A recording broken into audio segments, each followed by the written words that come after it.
Muy bien, entonces, nosotros vamos a escuchar la disertación de las dos profesoras, la profesora Margot Crazón, la profesora Sabilazar de Ollagui, ambas profesoras de nuestra casa de estudios. Cada profesora contará con 20 minutos para su disertación.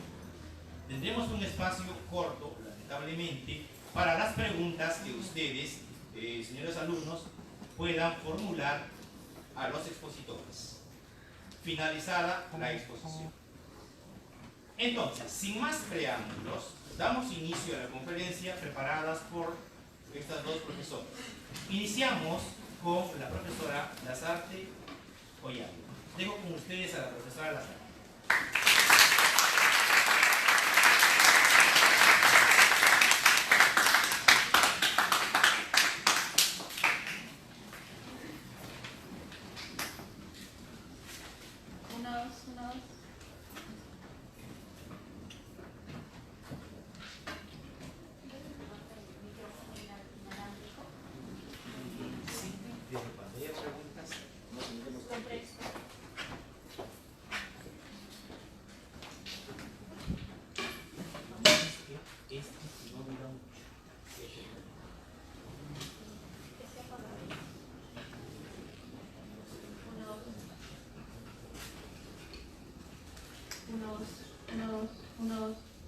¿Me escucha?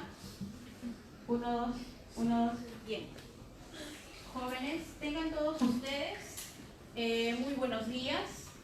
Agradezco la invitación de la profesora Crazón, quien de una forma muy impetuosa y con la emoción que corresponde propio de nuestra carrera y del curso de filosofía, muy gentilmente me invitó para dar inicio a una conversación en el campo de la ética, ¿no? Ética como un problema importante para las discusiones del mundo actual.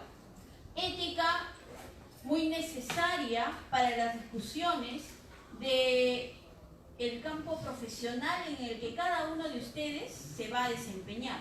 Entonces, por esa razón es que vamos a considerar que el aspecto del campo de la ética para nosotros tiene una importancia primordial. En ese sentido, la exposición del día de hoy pues está titulada La ética en la era de la globalización. Pero antes de esto quiero llamar la atención además porque este evento está organizado a razón del Día Mundial de la Filosofía.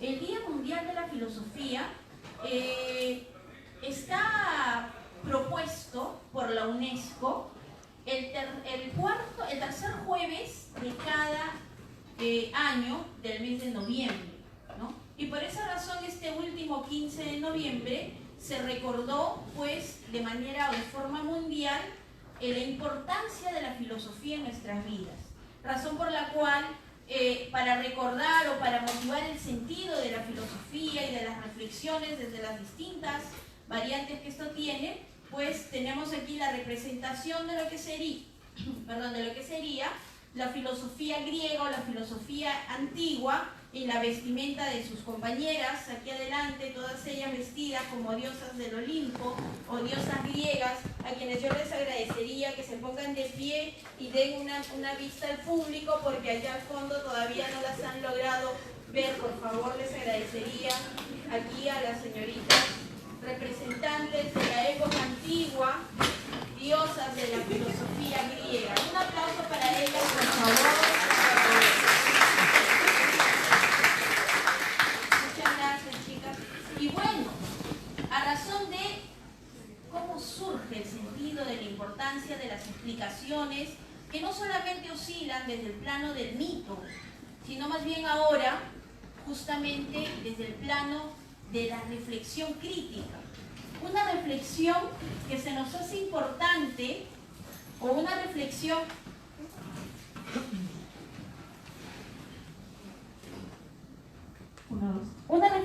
que se nos hace importante a razón de lo que está aconteciendo en los últimos tiempos, como es, por ejemplo, el gran fenómeno de la globalización. Nosotros nos preguntamos, ¿qué es la ética?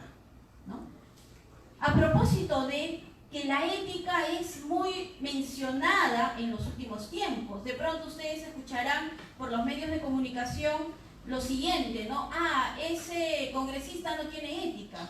O escucharán la famosa frase, aquellas personas no tienen ética. Pero ¿qué es la ética y de qué estamos hablando? En algún momento encontré en alguna cita la frase de la ética es la ciencia, ¿no?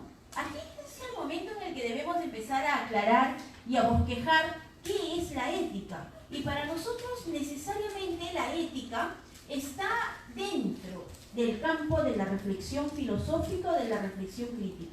La ética es una disciplina filosófica, pero es una disciplina filosófica que tiene que ver directamente con la noción del ethos. Y ethos es un término griego que significa costumbre. Por tanto, cuando hablamos de ética, haciendo una referencia a la etimología griega, nos vamos a referir a las costumbres, a los hábitos que el hombre desarrolla a lo largo de su vida. Pero si bien es cierto, siguiendo ese sentido de la importancia de la ética, vamos a también reconocer que la ética es la disciplina que estudia la moral. Entonces, de pronto, ¿qué es la moral? Y cuando hablamos de moral, ¿a qué nos estamos refiriendo? Es el momento en el que para nosotros va a parecer como importante e imprescindible la gran diferencia entre ética y moral. Lo que le venía diciendo a mis estudiantes hoy por la mañana, ¿algunos de nosotros nos han enseñado desde pequeños un curso de moral? No. ¿Un curso de ética? Tampoco, ¿no? De alguna manera, todos nosotros somos conscientes que la ética y la moral son parte de nuestras vidas. Pero en la medida que son parte de nuestras vidas, al mismo tiempo debemos de ser o tener un estado de conciencia para asumirlas como tal. ¿Esto qué significa? En principio, ¿qué moral está referida específicamente a las costumbres, a la conducta de vida, a las reglas de comportamiento? Por eso señalamos aquí, indica las costumbres, la conducta de vida, las reglas de comportamiento. La moral busca lo que hay que hacer. La moral busca lo que está bien. El hombre por naturaleza es un ser bueno, dice Aristóteles, y se dirige al bien. En la medida que el hombre busca ser bueno y se dirige al bien, entonces los elementos fundamentales para el comportamiento del hombre están basados justamente en eso, en principios, en valores, en pautas de comportamiento. Pero tener una vida en base a los criterios de una vida moral es un esfuerzo, ¿sí? Por eso decimos que una de las funciones de la moral es que es un esfuerzo por aplicar principios. ¿Y cuáles son esos principios que nosotros debemos de cumplir? Señora, apague su celular. ¿Cuántas veces han escuchado ustedes oír esa frase? ¿No es cierto, Brian? Apague su celular es una indicación que se permite pueda ser obedecida para la mejor relación humana entre las personas, porque no podríamos hablar mientras tú no estás oyendo, no podríamos hablar, es decir, la comunicación no se va a hacer efectiva en ese momento. ¿Eso qué significa? Que nosotros, a lo largo de la vida, necesitamos un conjunto, un patrón de normas que nos permitan una convivencia pacífica, ¿no? Este es un criterio fundamental que va de la mano y por eso el contenido de la ética es muy importante hasta, por ejemplo, para considerar el lema de la universidad, ¿no? ¿Cuál es el lema de la universidad, si ustedes recuerdan? Formamos seres humanos para una cultura de paz. Pero ¿cómo va a proyectar paz alguien que no conoce lo que es vivir en paz? ¿Cómo va a proyectar paz alguien que jamás ha conocido la convivencia pacífica? A propósito de la guerra, ¿no? Entonces, justamente estos patrones que les vamos a llamar pautas de comportamiento son aprendidos a lo largo de la vida del hombre, lo cual nos permite considerar lo siguiente, que el hombre necesariamente, como reconocemos, es un ser social. Y es un ser social que vive inserto en el campo de su convivencia, inserto bajo un parámetro de normas. Las normas son ese parámetro que va a permitir que el individuo, persona, sujeto moral, pueda vivir y pueda desarrollar una vida moral. De lo contrario, estaremos inmiscuyéndonos en el campo de la inmoralidad. Es decir, el hombre que no cumple con un conjunto, un parámetro de normas, principios, criterios favorables para la vida, estaría siendo un hombre inmoral. ¿Sí? Y tenemos así, por eso, la diferencia entre lo que es ser moral, inmoral y amoral. Estábamos mencionando que la persona es pues justamente ese sujeto, pero ahora no solamente es el sujeto cognoscente, el sujeto que conoce, sino más bien es el sujeto que se determina por sus comportamientos, que actúa en la sociedad, ¿no? Ninguno de nosotros puede desarrollarse en el campo del entorno social si es que no actuamos. Pero esa actuación, lo que les decía, ¿no? Nosotros elegimos ser los actores de nuestra propia vida. Tú eliges vivir una tragedia, vivir un drama o vivir una comedia. Somos los portadores de nuestra existencia por medio de nuestro comportamiento. De tal forma que el hombre, en el desarrollo de su vida, pues se va a comportar, esos hábitos, esas costumbres que desarrolla, van a mostrar un comportamiento de cada uno de los individuos. Es ese comportamiento el que nos interesa. En el campo de la ética es ese comportamiento del que vamos a empezar la reflexión. Pues la ética involucra a todos. Y si la ética involucra a todos, en este sentido, ¿cuáles serían los criterios que vamos a considerar para mantener una interrelación bajo los principios de la ética en nuestra sociedad? ¿Cuáles serían esos contenidos que debemos empezar a manejar? En principio, nosotros tenemos distintas teorías éticas. Las teorías éticas, a propósito de la época antigua, ¿no? Desde donde se edifica todo, y por eso la importancia de la época antigua y con ello la importancia del pensamiento de Aristóteles, la época griega, ¿no? Con Aristóteles, la vida del hombre deberá estar dirigida en base a las virtudes, el cultivo de la virtud, ¿no? El hombre busca ser feliz y no habrá sujeto, desde la perspectiva aristotélica, que no busque la felicidad. Entonces aquí aparece toda una idea, un constructo social de lo que significa ser feliz. Y Aristóteles lo tematiza y señala que, pues para algunos, ser feliz es tener muchas riquezas. Para otros, ser feliz significa desarrollar su vida en base a sus pasiones. Mientras que para otros, ser feliz es ocupar altos cargos y tener una buena imagen en base a los honores. Pues Aristóteles señala y sostiene que la felicidad no está en eso. Aristóteles es uno de esos filósofos que propone una ética basada en el cultivo de la virtud. Y cultivar la virtud, dice Aristóteles, es cultivar un modo de ser del hombre en el mundo. Es cultivar un modo de ser que permite actuar bien, ¿no? Entonces no solamente es Aristóteles, por cierto, también está Kant. Este filósofo, ¿no?, nacido en Königsberg, es un filósofo muy importante, no solo de la época del periodo moderno, sino es el protagonista de un cambio importante en todo el siglo XVII y XVIII. ¿Por qué?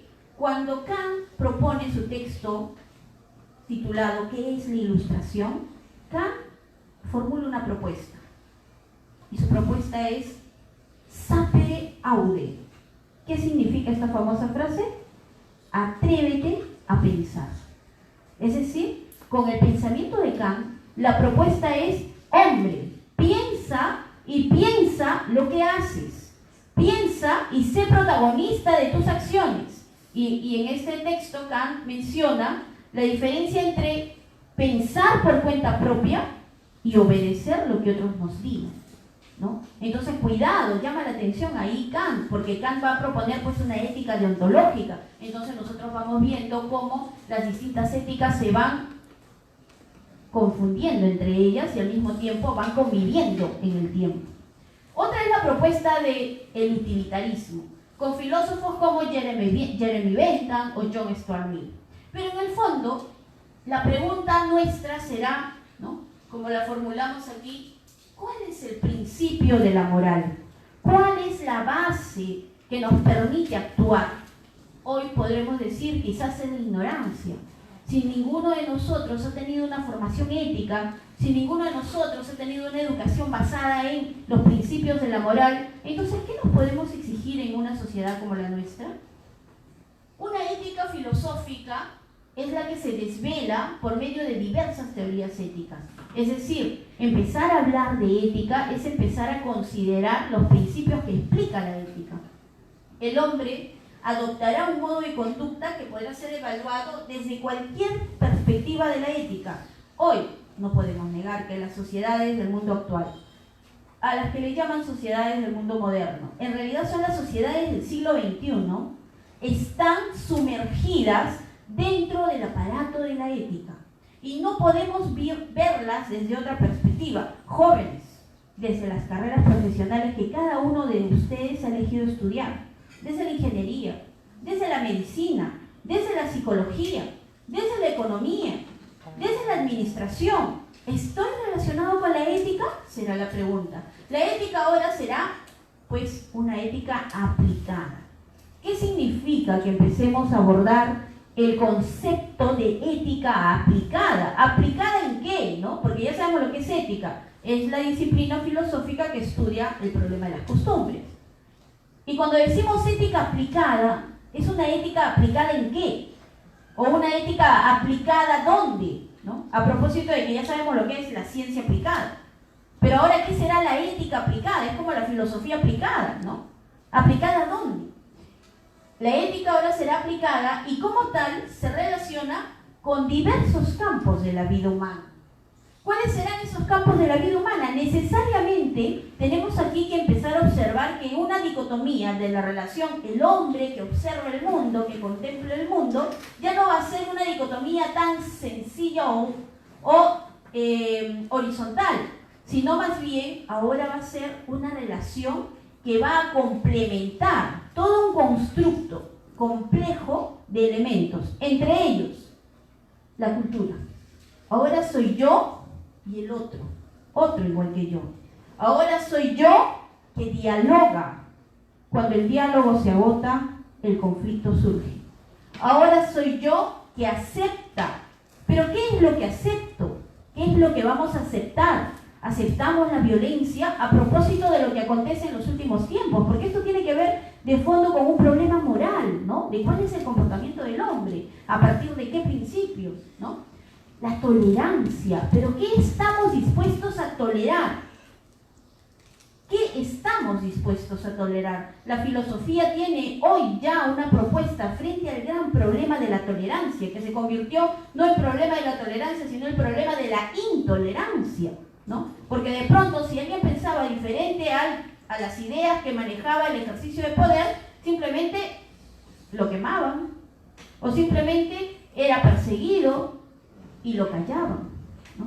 Nadie podía pensar diferente, todos teníamos que pensar igual. Entonces la historia para eso es un buen reflejo de qué es lo que ha pasado en los últimos tiempos.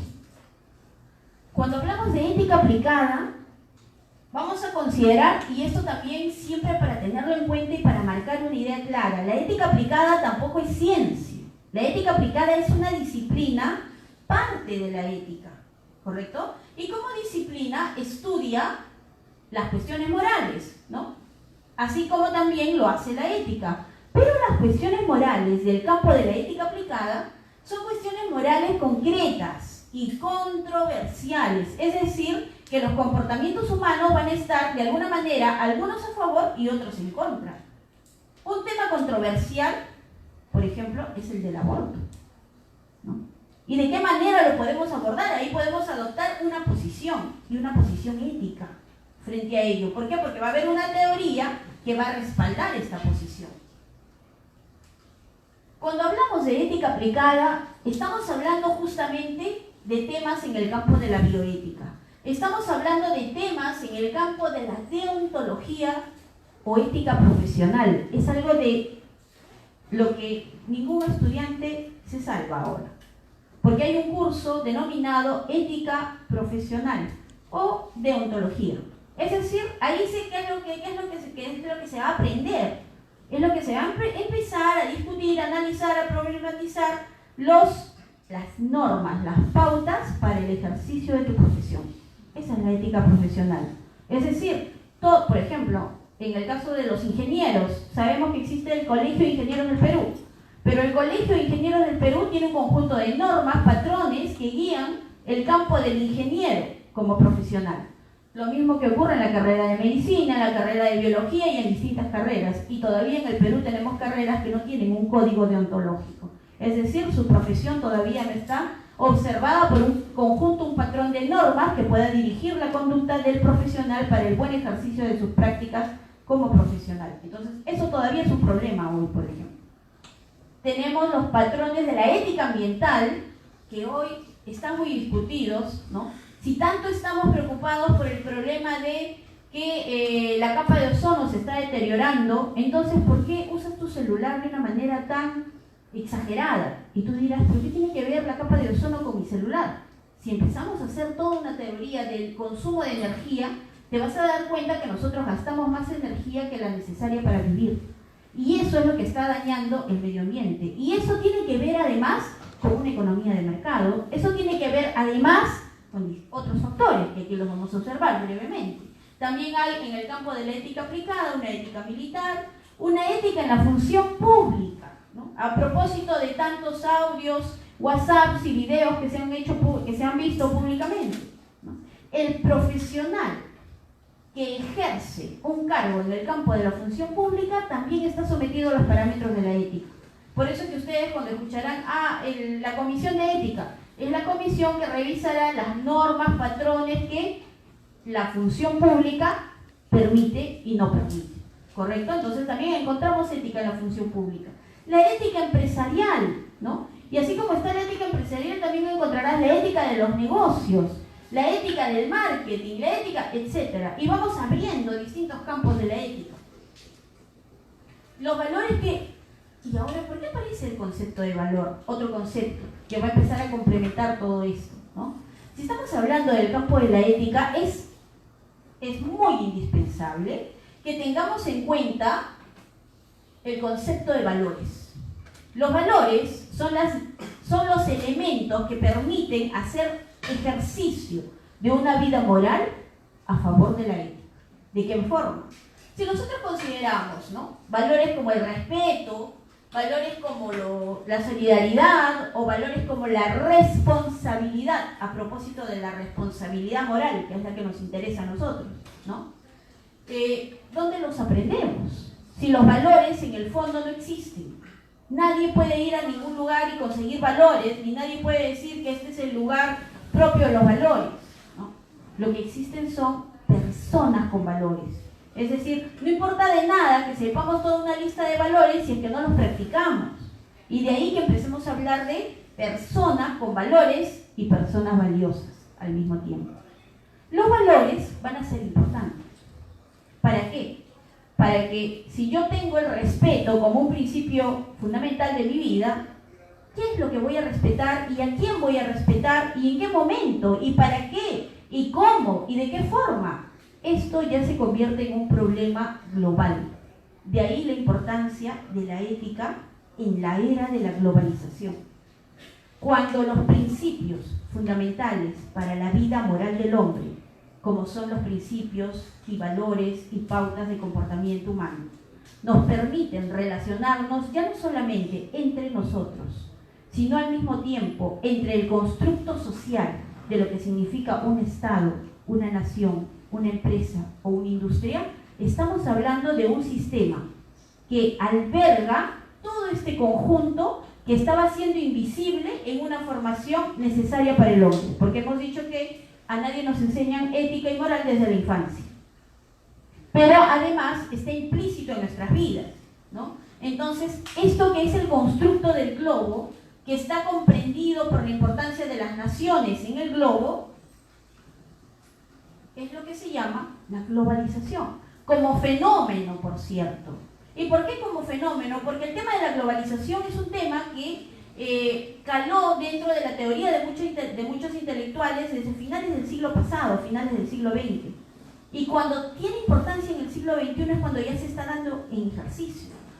La globalización, para terminar, nos permite considerar que las diversas naciones del mundo se encuentran relacionadas por cuestiones globales concretas. Miren las cuestiones en las que están relacionadas todos estos países del globo. Es decir, la economía de mercado, a todos los países nos interesa. Al comercio, el cambio climático, la pobreza, el desempleo, la desigualdad, la violencia, la guerra, ¿no es cierto? ¿Y cuál es el comportamiento o la posición, ahora, la posición ética que nos corresponde, ya no solamente como individuos, sino como constructo social? Ya no solamente como sociedad, sino también bajo la autonomía de la representación de las naciones, ¿no? Y para eso, a modo de reflexión, les quiero mostrar este video breve, dura no más de un minuto, pero que nos lleva a cierta reflexión.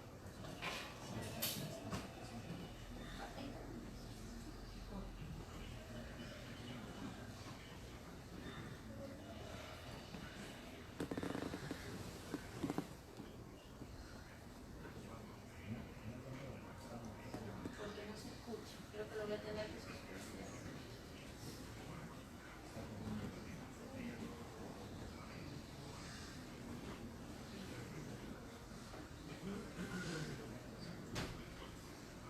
Bueno, como ha bajado el audio, en este video breve lo que se está mostrando es justamente qué es lo que está pasando del siglo XX al siglo XXI, ¿no? Ha crecido el comercio, han crecido la materia prima se está agotando, ¿no? Y los recursos naturales se están agotando, perdón. ¿Y qué es lo que está aconteciendo? Un desequilibrio total en el planeta. A pesar de que vamos avanzando en conocimientos, ya pues el hombre ha llegado a la luna. Sin embargo, no podemos solucionar los problemas tan importantes que agobian hoy el siglo XXI. Estos son problemas que nos llevan a cierta reflexión. A cierta reflexión porque esta es su tarea. Nuestra tarea, la tarea de ustedes como profesionales, de pensar cuál es el comportamiento que nosotros, desde nuestras carreras profesionales, vamos a proyectar al globo, al mundo. Me quiero quedar con esta cita de una actual representante en el campo de la ética de la Cortina, es una filósofa que señala lo siguiente, ¿no? Ningún país puede salir de la crisis si las conductas inmorales de sus ciudadanos y políticos siguen proliferando con toda impunidad. El cambio empieza por nosotros. Muchas gracias por su atención.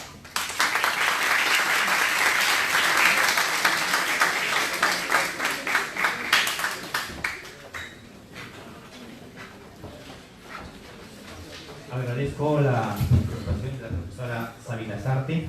A continuación, y de manera breve, expondré el resumen curricular de la profesora María Rosata Crazón.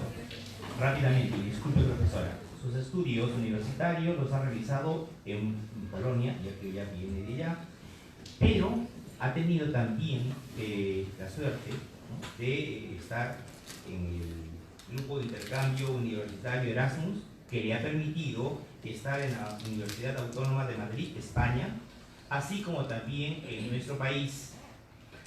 Ahora bien, la disertación de la profesora Crazón tendrá como puntos centrales el tema del aborto y el estado del embrión, la eutanasia, la genética y la clonación humana.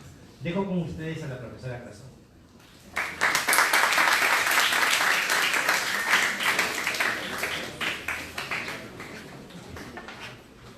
Buenas tardes con todos, muchísimas gracias por esta introducción, gracias profesora también por su linda e interesante exposición sobre la ética.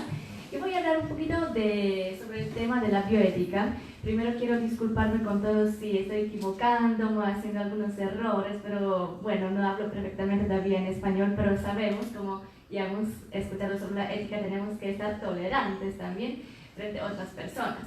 ¿Por qué escogí este tema?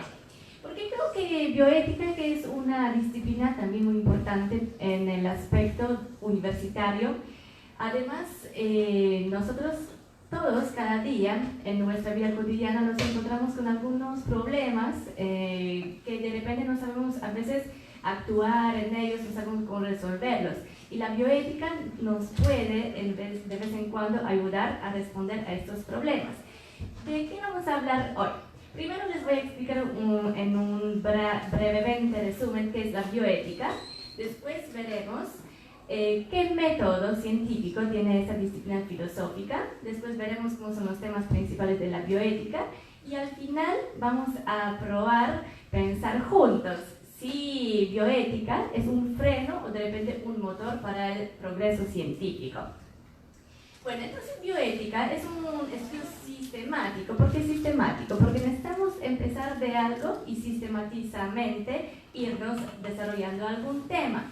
Y bioética no es solo una disciplina que abarca una asignatura. No solo hablo sobre bioética cuando hablo de la ética, pero al dentro de la bioética vamos a hablar también del derecho, vamos a hablar sobre la ética, sobre la moralidad, sobre axiología, pero también hablaremos sobre los temas económicos. Entonces bioética va a abarcar todos estos temas al dentro de una disciplina.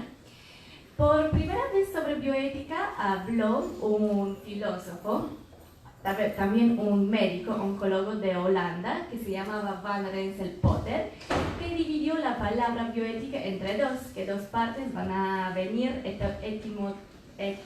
etimológicamente del griego. Bios significa todo lo que es la vida y ética, lo que es ethos, lo que son nuestras costumbres, lo que son nuestra moralidad. Después, cuando hablamos sobre la bioética, tenemos que también dar una pauta a nuestro razonamiento, porque bioética no es solo lo que a nosotros nos parece que así tiene que ser, porque es de nuestra moralidad, pero bioética tiene también una parte de razonamiento. Podríamos decir que es una conciencia crítica en la civilización tecnológica. ¿Por qué? Justo los temas de la bioética van a también estar relacionados con todo lo que es el aspecto científico y el desarrollo de la tecnología. Pero aunque bioética es una asignatura que es bastante moderna, porque a partir del año 1971 se usa por la primera vez este nombre de bioética, pero sabemos que antes, ya en la historia, a partir de la filosofía de Hipócrates, a partir del siglo V a.C., hemos tenido una asignatura llamada deontología médica, que es lo que es la ética, pero en la parte de la medicina. Y todos los médicos, antes de que empiezan su profesión como médico, tienen que jurar frente a la comisión bioética unas partes que vienen de deontología médica, que ahora podemos decir que vienen de la bioética. Entonces, si hablamos sobre la bioética y sabemos que es una disciplina filosófica, tenemos que saber que tiene algún método científico para poder llamarlo como una ciencia. En este caso, bioética va a utilizar doble tipo de la metodología. Algunos van a decir que esta metodología es como un método interdisciplinar, porque abarca todo lo que es la unidad de ser. Aquí vamos a tener la asignatura del derecho, vamos a hablar de la economía, de la ética, pero de la filosofía también. Y los demás podrían decir que van a usar el método triangular, o sea que va a ser por tres etapas. Primero, lo que va a tocar los temas de la bioética, tenemos que estudiar para saber de qué vamos a hablar. Después, cada problema tenemos que reflexionar para al final encontrar alguna solución. Yo les voy a explicar, yo creo que tenemos que pasar. Yo les voy a explicar algunos temas que están hablando de la bioética y cuando terminamos quisiera que de repente ustedes van a querer opinar y vamos a poder encontrar algunas soluciones de estos problemas que toca bioética. Lo primero es el aborto y el estado del embrión. Después la bioética también va a buscar las respuestas de todo lo que es alrededor de la eutanasia. La bioética no olvida también del tema relacionado con la genética, la clonación humana. Habla también de investigaciones y ensayos clínicos. habla de un ambiente y el tema de los animales, la relación entre médico y paciente, que creo que cada uno de nosotros, a una vez más de repente en su vida tuvo esta relación con paciente, y es importante saber qué derechos nosotros como pacientes tenemos y qué derechos y las leyes tienen que tener los médicos. Y lo último, que es también un tema principal, un tema muy importante para la bioética, es la donación de órganos. Nos empezaremos desde lo primero, que es el aborto. Cuando hablamos de aborto, de repente cada uno tiene algún conocimiento, pero hablando de aborto tenemos que dividir la definición entre dos. Primero, en el aspecto médico, que en la medicina vamos a decir que el aborto es una interrupción del embarazo, expulsión de feto cuando aún no está viable, pero en el aspecto ético, o sea, de la bioética, el aborto habrá una cuestión ética y el problema legal cuando de forma voluntaria se interrumpe un embarazo no deseado. ¿Qué nos quiere decir más medicina? Que un aborto es una terminación de embarazo. Si un embarazo se termina antes de 28 semanas de estar en el cuerpo de la mujer embarazada, podemos hablar sobre aborto, pero cuando pasan estas 28 semanas ya no es el aborto, pero es la muerte del embrión, o sea, de niño que no tiene posibilidad para nacer. Pero cuando hablamos sobre aborto en el aspecto de la ética, o sea, en este caso de la bioética, podemos clasificar los abortos por varias causas, que vamos a ver que hay mucho más causas que en el caso de la medicina. La bioética nos dice que el aborto podemos clasificar dependiendo si es aborto espontáneo o natural, si es aborto provocado, si es terapéutico o de repente es fallido, dependiendo si es aborto precoz y tardío. En este caso de la ética, tenemos que tener en cuenta que para los éticos, para los bioéticos, un aborto que es antes de 12 semanas de no nacido, es un aborto precoz, que es diferente que en el caso de la medicina, que nos decía que son 28 semanas. Después, según la clasificación bioética, el aborto podemos también dividir entre legal e ilegal, y lo último, que es aborto completo e incompleto. ¿Qué significa el aborto espontáneo o natural? Primera causa de este aborto es cuando la mujer no quiere tener su hijo y por su comportamiento o de repente por sus problemas, a veces relacionados con el alcohol o con la mala alimentación, el niño no puede nacer. Y en este caso, bueno, el aborto es legal porque el niño no nace por algunos problemas adentro de la familia. ¿Qué significa el aborto provocado o aborto criminal? Es un aborto cuando la mujer no quiere tener hijo y pide alguna ayuda de especialista, que en este caso puede ser médico, pero en algunos casos no es ni un médico, pierde su hijo antes de que nazca. Y último, el aborto terapéutico es un aborto cuando tiene la situación cuando una mujer no puede dar la luz porque puede ser peligroso para su vida. Entonces tenemos que saber a quién salvamos, a un niño que todavía no está desarrollado o a una mujer que tiene más posibilidades para dar la luz en otras ocasiones. En este caso es un aborto terapéutico y en varios lugares, varios países en el mundo, este aborto es legal. Aquí damos un ejemplo de una peruana. Yo lo voy a resumir para no perder el tiempo ahora a leer y ni ver el video de la mujer. O sea, la mujer no pudo tener el hijo y pidió para que sea un aborto legal, pero el Estado peruano no lo permitió. Entonces el niño nació, era muerto, y esto causó que la mujer se sintió muy mal, tenía una depresión. Y la mujer hace un juicio frente al Estado peruano porque no le dio permiso para abortar. Y el juicio está ganando, pero bueno, ahora el aspecto ético, si era legal, si era bueno o no. Cada uno creo que puede responder a eso.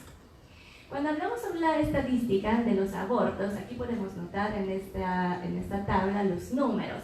En general podemos ver la tendencia que cuando hablamos sobre los países que son desarrollados, toda la parte del norte en Europa y la parte norte de la América, el número de los abortos está disminuyendo. O sea, hay varios métodos para poder no tener la situación para dar un aborto.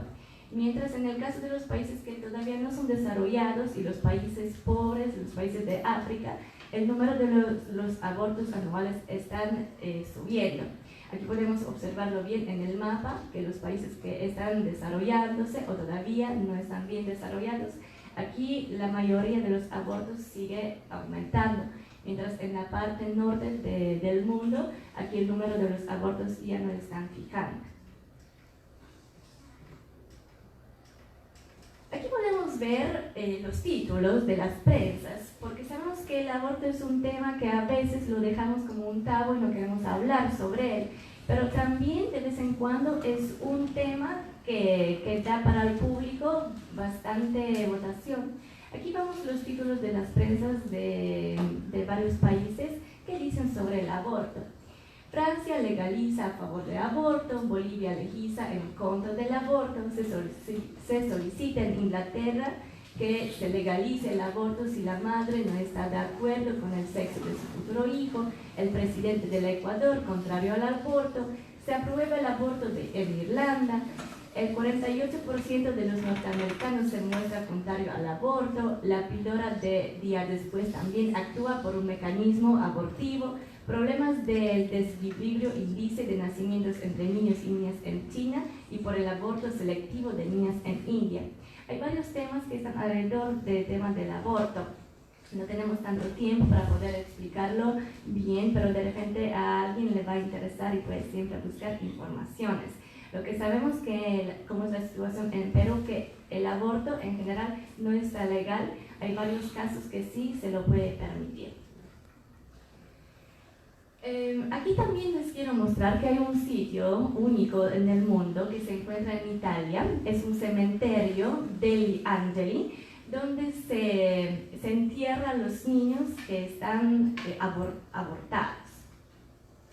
Ahora, siguiente tema que también es importante para la disciplina filosófica como es la bioética es eutanasia. ¿Qué es eutanasia?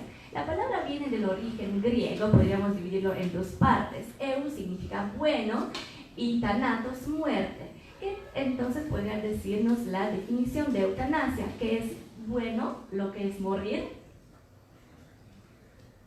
El diccionario de la Real Academia Española dice algo más sobre eutanasia, que es una acción o omisión que para evitar sufrimientos a los pacientes desahuciados acelera su muerte con su sentimiento o sin él. Entonces no es solo el aspecto de morir, pero es acelerar ese proceso de la muerte. Entonces podríamos decir en el ámbito médico que eutanasia ayuda para que la gente no sufre antes de morir. Tenemos varios tipos de la eutanasia dependiendo de la voluntad del paciente y también de lo que hacen los médicos. Podríamos decir que la eutanasia voluntaria depende del paciente. En este caso, el paciente pide que quiere morir antes por varios problemas que puede tocar. La eutanasia involuntaria es cuando el paciente no quiere morir, pero de repente su familia ya está cansada de cuidarlo y piensa que lo mejor para su familiar es que muera antes que el Dios lo permite. La eutanasia no voluntaria es en el caso sobre todo de los niños, cuando ellos no pueden decidir si mueran o no. Eso no va a depender del médico, pero también de la familia. La eutanasia activa es en el caso que ayudamos a morir a una persona que ya no tiene deseo de vivir, pero en una manera delicada, o sea, le podemos dar alguna medicina para que muera en una manera más tranquila. Al contrario de la eutanasia pasiva, es cuando un paciente quiere morir, pero nosotros ayudándole le damos más oportunidades para sufrir. Hay varios países en el mundo donde la eutanasia no es ilegal. A partir de Oregon del año 1998 no se habla tanto de la eutanasia, pero se dice que es una ley de la muerte con la dignidad, o sea, se permite para matar a la gente y se dice que eso es correcto. Igual en los Países Bajos, en Holanda, sobre todo a partir del año 2002, la eutanasia está legal y ahí se lo define como la terminación de la vida. En Bélgica tenemos la ley de eutanasia a partir del año 2002. En California decimos que es una opción para terminar en alguna manera la vida. En Canadá nos ayuda la ley de ayuda médica para morir y en Australia también tenemos una ley que nos dice que es algo voluntario para poder morir. Ahora, ¿qué aspectos influyen en su opinión sobre el respeto a la eutanasia? Algunos van a decir, sí, yo bueno, estoy en contra, o de repente yo digo, sí, esto ayuda a varios pacientes, pero para no poder hacer eutanasia, hay aspectos de religión que es más que para estas decisiones. Además, aquí vemos el problema de la moral que a veces no nos permite para dar la legalidad de la eutanasia. Pero aquí vemos también el aspecto económico que tiene 0%. Entonces vemos que la economía en este caso no tiene nada que ver. ¿Por qué cuando hablamos sobre la eutanasia, sobre todo el problema es religioso? Hay varias religiones en el mundo, sobre todo estas más grandes, que es budismo, judaísmo, islam y cristianismo. Cada una de estas religiones nos dice que no es permitido hacer eutanasia, porque la única forma de terminar es la vida, es gracias a Dios, porque la vida obtenemos de Dios y Él es el único que nos puede dejar de vivir. Aquí he encontrado una encuesta que hubo lugar en Lima, que preguntamos a los peruanos si están de acuerdo con la eutanasia o no, y la mayoría dijeron que son de desacuerdo, creo que sobre todo por el aspecto moral y religión.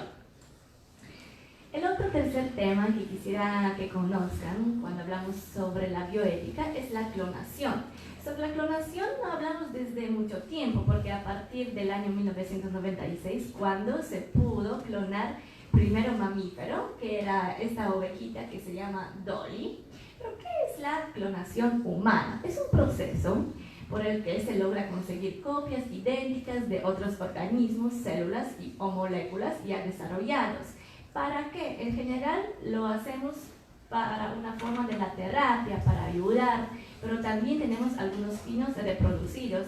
Pero ahora mi pregunta es si en verdad la clonación humana es necesaria o de repente no necesitamos, porque sería bonito que cada uno podría ser diferente.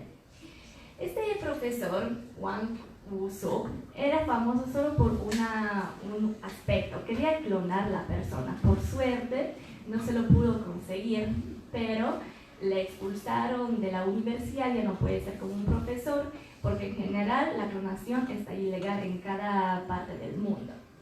Y ahora mi pregunta es, si no es bonito, cuando podríamos buscar las diferencias en esas dos fotos, si todas las fotos serían iguales, o sea, si todas las personas del mundo fueran iguales, ¿eso no era demasiado aburrido?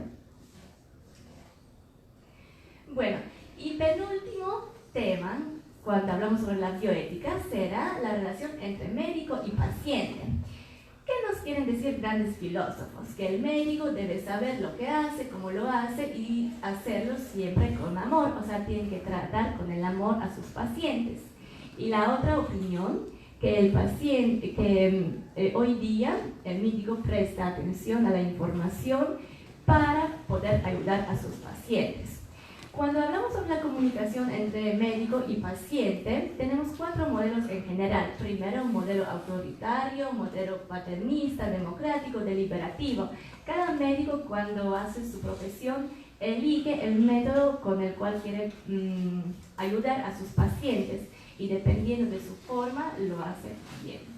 Aquí vemos 7 elementos principales para que nuestra relación entre paciente y médico tenga éxito. Lo que yo quiero mencionar ahora, que ustedes tienen que tener en cuenta, que la profesión como el médico tiene un aspecto del problema ético de vez en cuando los médicos no guardan lo que sus pacientes le están comentando. Por eso, para tener buena relación entre paciente y médico, esos 7 elementos principales son muy importantes. Y para terminar, último tema, que es un tema principal de la bioética, es la donación de los órganos. Tenemos que tener en cuenta que no cada órgano de nuestro cuerpo se puede donar. podemos donar solo los órganos internos, como riñones, como corazón, como hígado, como páncreas, intestinos, pulmones, también unas partes de la piel, huesos, médula ósea y córnea. Estos son los números que he sacado, están publicados en el Ministerio de Salud de Perú, que nos dice que estos pacientes están esperando a su donación de los órganos. Todavía necesitamos donar corazón, necesitamos a alguien que quisiera darlo, aunque sabemos que esto es muy, muy difícil. Tenemos 33 pacientes que están esperando a una donación de hígado.